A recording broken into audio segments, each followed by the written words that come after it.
अज्ञानतिम्रान्धस्य ज्ञानञ्जनशलाकया चक्षुरुन्मीलितं येन तस्मै श्रीगुरुवे नमः।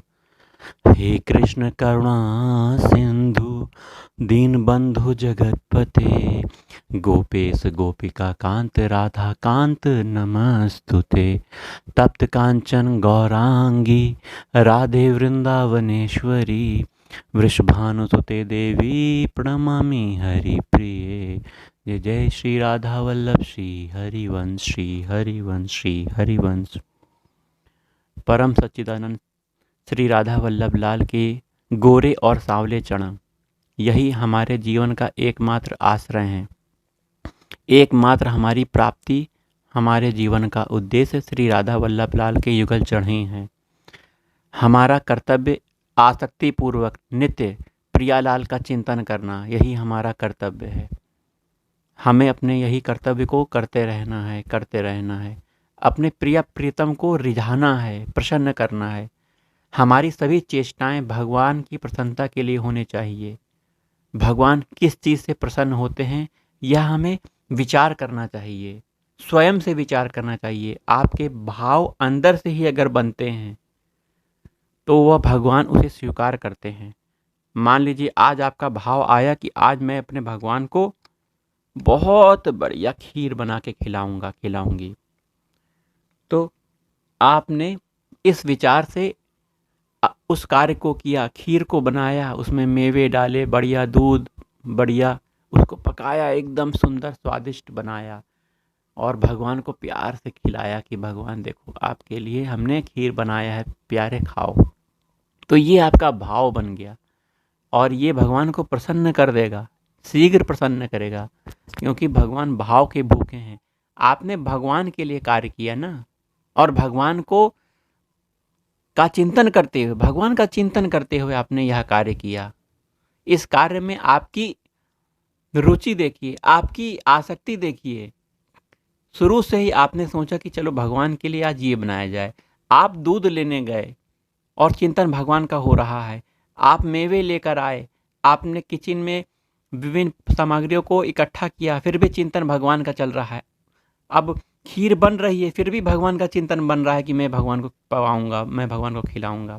खीर बन गया, ठंडा हो रहा है, कटोरी में निकाला गया, उस समय भी आपका चिंतन बन रहा है और भगवान के सामने प्रस्तुत करते हुए आप कह रहे हो कि प्रभु आपकी सामग्री आप ही को प्रस्तुत कर रहा हूँ, ये कुछ मेरा नहीं है, फिर भी ये मेरा प्रेम है आपके चरणों में। प्रभु कृपया पाइए इसे, कृपया इसे खीर को पाइए। तब भगवान देखिए कितना प्रसन्न होते हैं। आपके सोचने से भगवान के पवाने तक आपका पूरा चिंतन भगवान में लगा। यही प्रेम भगवान चाहते हैं। आपके भोग पदार्थ जो आप दे रहे हो उससे भगवान नहीं प्रसन्न होते हैं, आपके उस चिंतन से प्रसन्न होते हैं जो आप भगवान के लिए कर रहे हो, उनके लिए कर रहे हो। यही भाव आपको बनाना है, यही भक्ति करनी है। चलिए, अगर आप भगवान की भक्ति कर रहे हो तो कुछ आपको समझना होगा। क्या समझना होगा? सबसे पहली बात, भक्ति के जो साधकों के लिए यह सूत्र बहुत महत्वपूर्ण है जो मैं भी बताने जा रहा हूँ। भक्ति के साधकों को तर्क वितर्क में पढ़ने की आवश्यकता नहीं है। ये बहुत बड़ा सूत्र है। अगर आप तर्क करते रह जाओगे तो भक्ति के लिए आपका क्या समय रहेगा?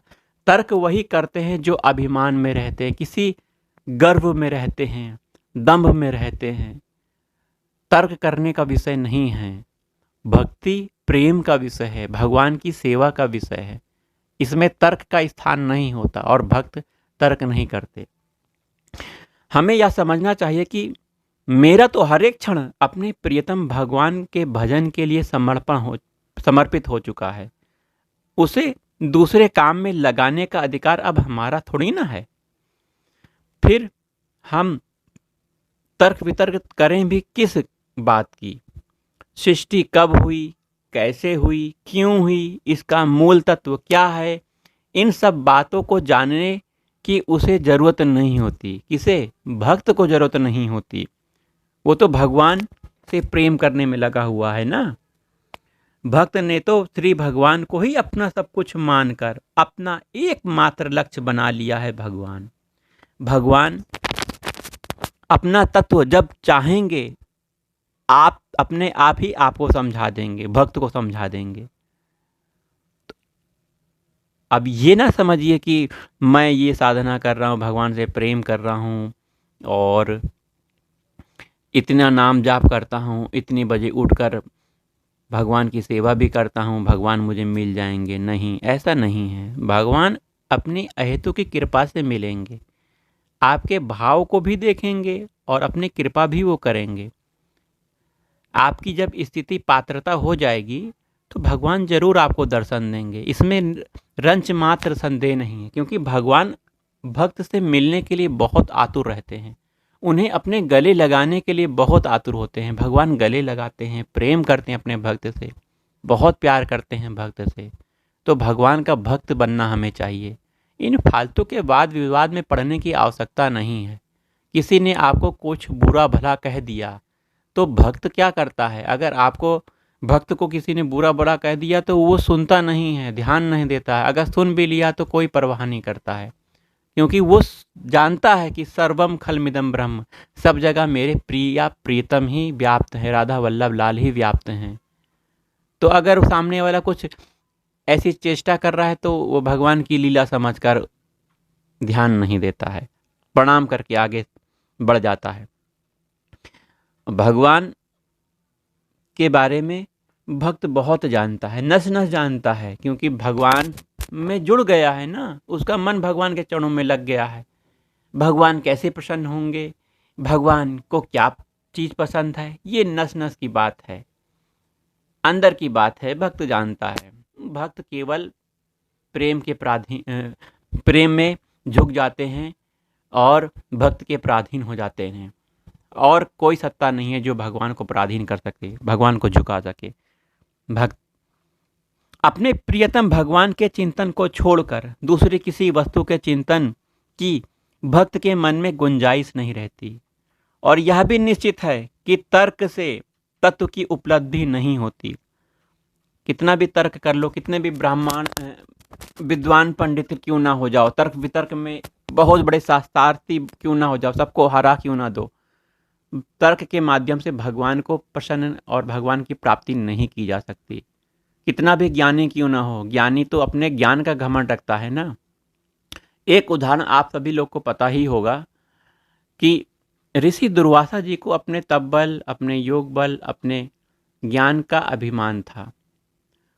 इतने बड़े ज्ञानी, इतने बड़े ऋषि मुनि दुर्वासा जी, अब उन्होंने भगवान के परम भक्त जो अपने आप को बहुत दीनहीन मानते हैं बहुत बड़ी प्रतिष्ठा में स्थापित अम्बरीश जी, बहुत बड़े राजा, अब दुर्वासा जी ने कृत्या प्रकट कर दी और किसको, अम्बरीश जी को मारने के लिए भेज दिया। और इस कृत्या ने अम्बरीश जी को मारने का प्रयास तो किया, परंतु भगवान के भक्त का कभी अहित नहीं होता। भगवान ने रक्षा की और कृत्या को ही समाप्त कर दिया।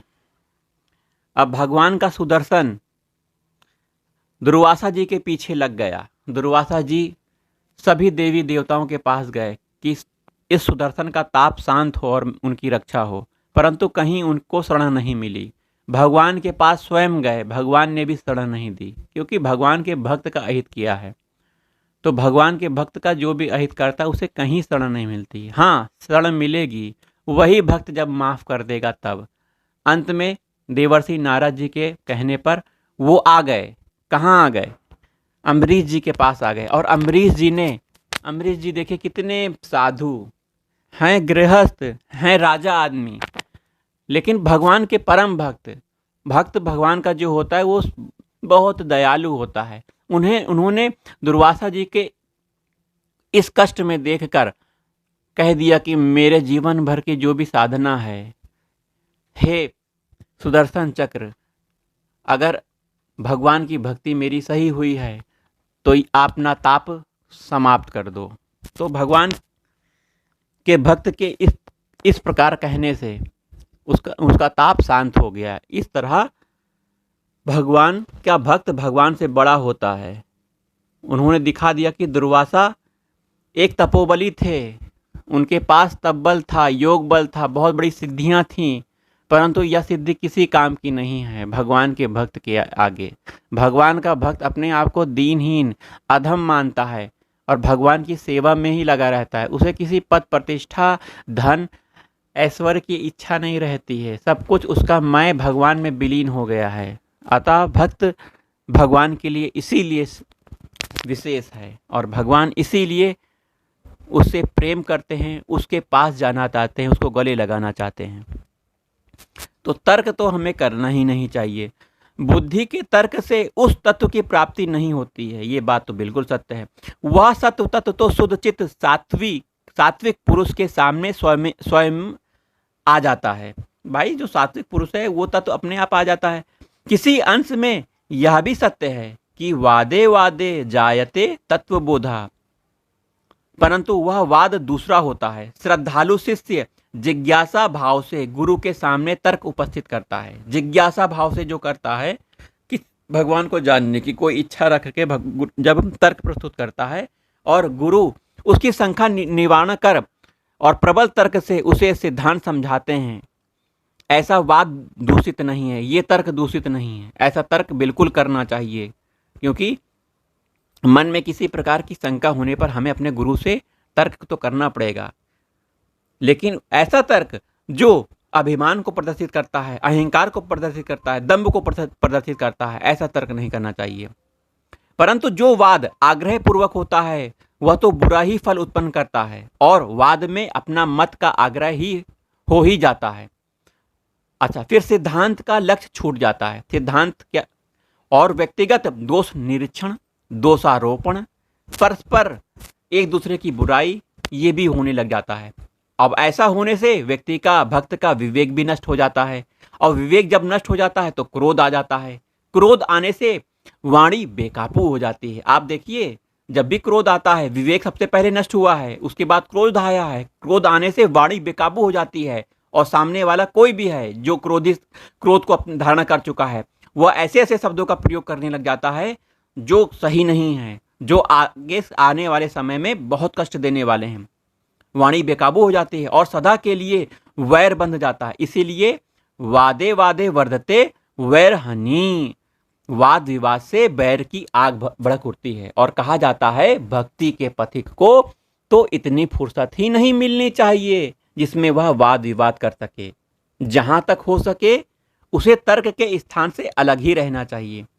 यदि प्रारब्धवश किसी तर्कवादियों से समागम हो गया है तो विनीत भाव से, बहुत दयालु भाव से अपने आप को तुच्छ मानकर उनकी बात को सुन लेना चाहिए और बदले में कोई उत्तर भी नहीं देना चाहिए। उत्तर दे दिया तो बात बढ़ेगी। अतृणे पतितो वनी स्वयं मेवो पश्याम्यति, जब आग में ईंधन ही नहीं पड़ेगा तो वो अपने आप ही बुझ जाएगी। अतः जब भी क्रोध आए तो सबसे पहले शांत हो जाइए और उस स्थान को छोड़ दीजिए। अब जब आप शांत हो गए हो, तर्क विवाद नहीं कर रहे हो, तो वो आग की अग्नि बुझ जाएगी, क्योंकि उसमें घी नहीं पड़ रहा है। ये बहुत ही बड़ी बात है। अतएव भक्त के लिए सबसे बहुत बड़ी चीज है चुप, शांत, मौनम सर्वार्थ साधनम। मौन ही सबसे बड़ा साधन है। यह वाक्य याद रखना चाहिए सभी को, आप लोग भी याद रखिए। दूसरों की ऐसी बातें सुने ही नहीं जिससे अपने इष्ट में, अपने मार्ग में, पथ में, विश्वास में, साधना में, भगवान में श्रद्धा में संशय हो जाए और स्वयं किसी का जी दुखे, किसी का मन दुखे, ऐसी बात भी नहीं कहनी चाहिए। दूसरों की बात मौके बेमौके सुननी पड़े तो उसे सुन लें, परंतु स्वयं इस तर्क की इच्छा से दूसरों को दबाने के लिए, अपना मत स्थापन करने के लिए विवाद में उतरे ही नहीं। अगर आप विवाद में उतर गए हो तो ये साधक के लिए, परमार्थ पथिक के लिए, भक्त के लिए ठीक नहीं है। श्रद्धा के साथ पूछने वालों को कुछ ना कहें या मौका पड़ने पर बिना पूछे भी हित की बात ना कहें। मतलब तो यह है कि विवाद में ना उतरें, अनावश्यक बोले ही नहीं। जब भी बिना बोले काम न चले तो आवश्यक समझकर इतना ही बोलें आप सभी लोग जितने से काम चल जाए। बात बढ़ाकर ना कहें, विवाद से भाव से ना कहें, विवाद के भाव से ना कहें, अर्थात लड़ाई झगड़े के भाव से आप कोई भी बात ना कहें। और कहने से पहले बिल्कुल सोच लें कि इसका प्रभाव क्या होगा। किसी का विरोध ना करें, किसी से दिल लगी भी ना करें, किसी के दोष को ना बताएं। किसी का दोष किसी को बताने की जरूरत नहीं है। अगर आप दोष किसी को बता रहे हो तो आपका काम क्या है, आपके मन में चल रहा है कि आप किसी के दोष को देख रहे हो। वो दोषी है, उसका फल उसे मिलेगा, लेकिन आप अपने समय को किसी को दोष को देखने में बर्बाद करोगे तो आपका समय भी तो व्यर्थ हो जाएगा। और दोष देखने में अंदर कितनी बुरी प्रवृत्तियां आ जाती हैं, उसके प्रति क्रोध आ जाता है, उसके प्रति बुरे विचार आ जाते हैं। लेकिन हम अपने समय को बर्बाद कर देते हैं किसी के दोष को देखने में। और किसी के हृदय पर चोट ना करें, अपनी या अपने मत की बढ़ाई ना करें, किसी की बिल्कुल निंदा ना करें, कड़वा ना बोलें, बोलने में आशा या कामना की भावना न रखें, जबान से किसी को धोखा ना दें, किसी के विश्वास में शंका ना पैदा करें। जो कुछ बोले सत्य बोलें, मधुर प्रिय हितकर शब्द ही बोलें। से समय भगवान नाम स्मरण में लगा रहे आपका, तभी आप एक सच्चे प्रेम भक्ति के साधक बन सकते हो, उपासक बन सकते हो। अनावश्यक एक शब्द बोलने में भी बड़ी हानि समझें, क्योंकि उतना समय आपका व्यर्थ चला गया। अनावश्यक गलत चिंतन करने में भी अपनी हानि समझें, क्योंकि आपके गलत चिंतन में समय चला गया। उतने समय के लिए जीभ से नाम जाप छूट गया आपका। अनावश्यक शब्द वातावरण में जो असर हुआ है वह अलग हो गया है। या निश्चय रखें कि तर्क विवाद से कभी भगवत प्रेम ज्ञान भगवान की प्राप्ति नहीं होती। इसलिए तर्क और विवाद से हमेशा दूर रहें। तर्क से अहंकार बढ़ता है, द्वेष बढ़ता है, क्रोध बढ़ता है, हिंसा बढ़ती है और एक दूसरे के प्रति वैर की भावना बढ़ती है। अतः वाद विवाद से सदा अलग रहें। वाद विवाद में उत्तर प्रत्युत्तर होता है, वह बढ़ता ही जाता है। दोनों ओर से अपने अपने मत का समर्थन करने में शब्दों की झड़ी लग जाती है। तो जो बात भगवत कृपा से ही जानी जा सकती है वह तर्क से मिल सकती ही नहीं है। तर्क से नहीं मिल सकती, भगवत कृपा से ही मिल सकती है। अतः तर्क वितर्क का कोई सुफल भी नहीं है। यदि विवाद में बोलते बोलते थक जाने या समय पर तर्क याद न आने से किसी पक्ष की जीत हो जाती है तो वह भी सिद्धांत नहीं माना जाता, क्योंकि वह सिद्धांत ही नहीं है। अतः विवाद में समय नष्ट ना करें। भक्त को सभी प्रकार से अपने भगवान पर निर्भर रहते हुए निरंतर निष्कपट निष्काम भाव से परम श्रद्धा पूर्वक भगवान का भजन करना चाहिए। भगवान के प्रेम की प्राप्ति तर्क से नहीं होती, याद रखिए, भक्ति से होती है। भगवान के प्रेम की प्राप्ति वाद विवाद से नहीं होती, भक्ति से होती है। भगवान के प्रेम की प्राप्ति द्वेष ईर्ष्या जलन से नहीं होती, भक्ति से होती है। जय जय श्री राधा वल्लभ श्री हरिवंश। जय जय श्यामा जय जय श्याम, जय जय श्री वृंदावन धाम। जय जय श्यामा जय जय श्याम, जय जय श्री वृंदावन धाम। मेरी श्यामा मेरो श्याम, मेरो श्री वृंदावन धाम। जय जय श्याम जय जय श्याम, जय जय श्री